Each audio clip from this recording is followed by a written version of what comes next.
It wasn't part of the official royal schedule. There was no public itinerary, no ceremonial motorcade, no heralds of tradition marking his departure from the capital.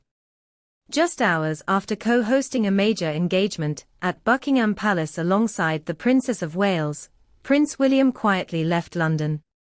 His destination? Not Windsor or Balmoral, but the vibrant, working-class district of Leith in Edinburgh. And while the world focused on headlines from London, the heir to the throne was already 400 miles away, on the ground, in a community centre, launching a programme that speaks volumes about where he believes the monarchy must go next. This wasn't a symbolic gesture. It was a strategic mission.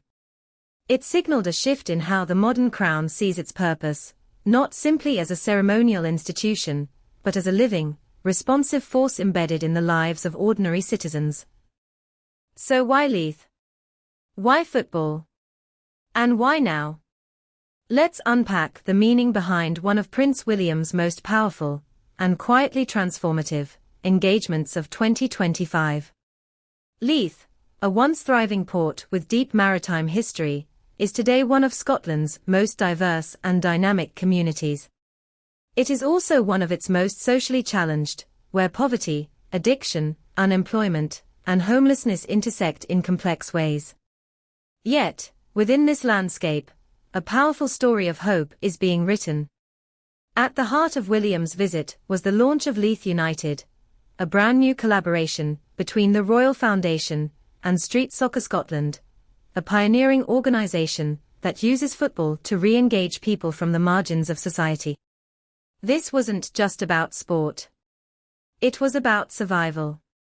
About dignity. And about giving communities like Leith more than just attention. They were given real tools for recovery, empowerment, and lasting change. Street Soccer Scotland, founded by David Duke, a man who once battled homelessness himself, has transformed football pitches into platforms for recovery. And now, with royal support, its mission is scaling up. The visit, what Prince William did behind closed doors. The public saw only a glimpse.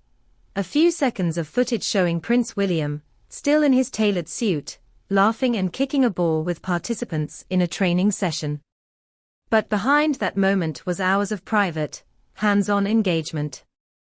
According to eyewitnesses, the prince arrived without ceremony.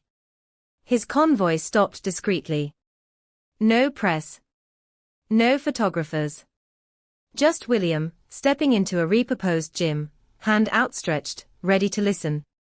He sat in on group discussions with young men overcoming substance abuse.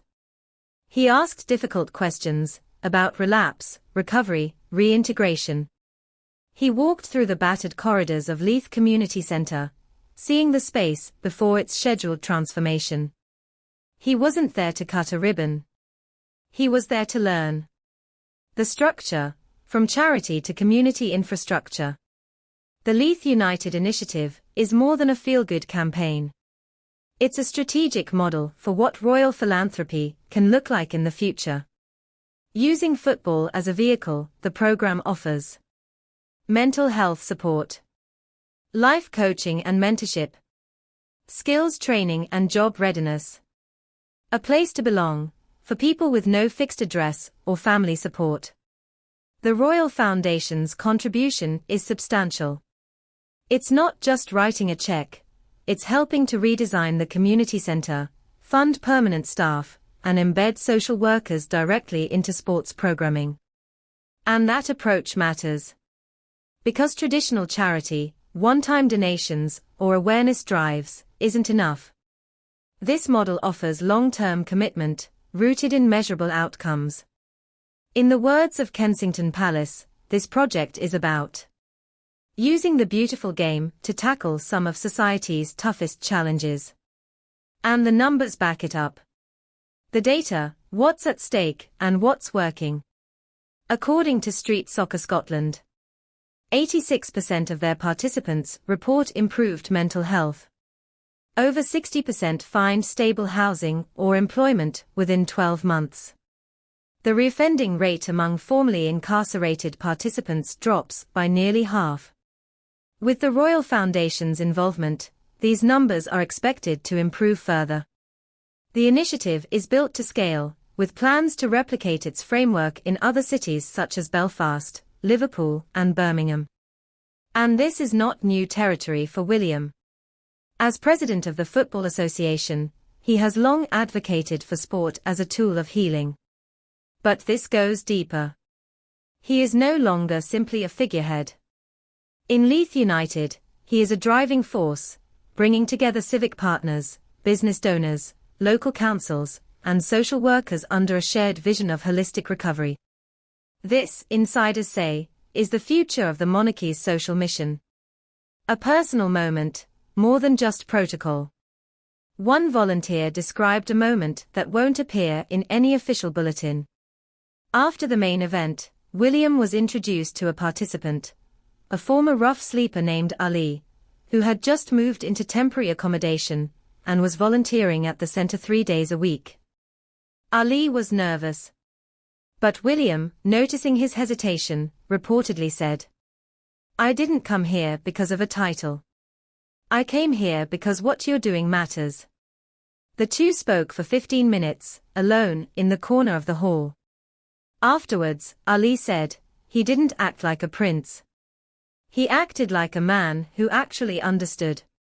These are the moments that redefine public service.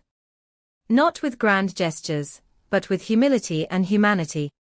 Context: a broader shift in William's role.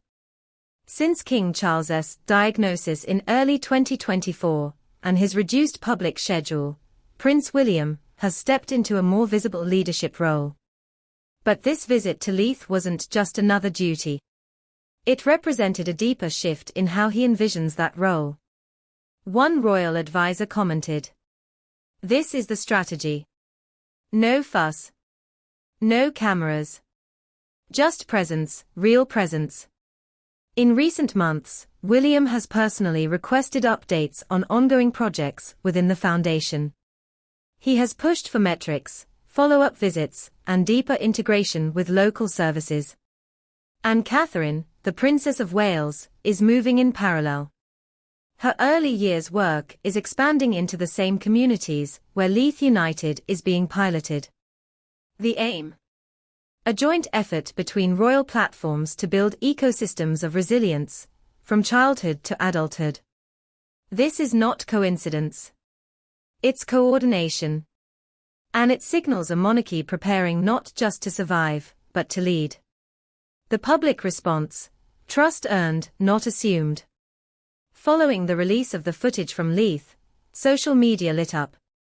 But unlike the reactions to more ceremonial engagements, this one struck a nerve. One viral comment read, "This is the first time I've seen a royal do something that looks like it's for people like me." And that, ultimately, is the point.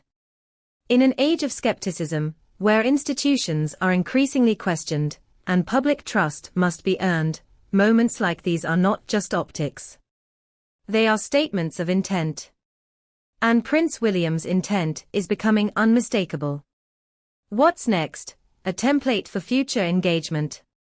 The Leith United model is now being reviewed by local authorities across the UK. The Royal Foundation is already in discussions to replicate it in Manchester and Glasgow by the end of 2025. The idea is not to parachute royal branding into communities, but to build durable, locally-led partnerships that can sustain themselves long after the fanfare fades. Meanwhile, William is planning more unannounced visits, deep dives, as his team calls them, to personally check on progress, meet with participants, and gather feedback. These visits, often kept secret until after the fact, are fast becoming his signature style. Low visibility. High impact. Closing thoughts: a monarchy transformed. Prince William's visit to Leith may have lasted just one day. But its resonance will last far longer. In a community often forgotten by traditional politics, a royal heir showed up, not to wave from a balcony, but to listen, to connect, and to play football with men who thought no one in power even knew their names. That matters. Because in that moment, the monarchy wasn't just a symbol. It was a participant. And perhaps that's the future William is building, one where the crown doesn't simply represent the nation from above, but stands with it, shoulder to shoulder. In our next report, we'll take a closer look at how Princess Catherine's early years strategy is quietly expanding into these same regions, and how her work may soon intersect with the Leith United model to create a royal-led network of trauma-informed care across the UK. Stay with us.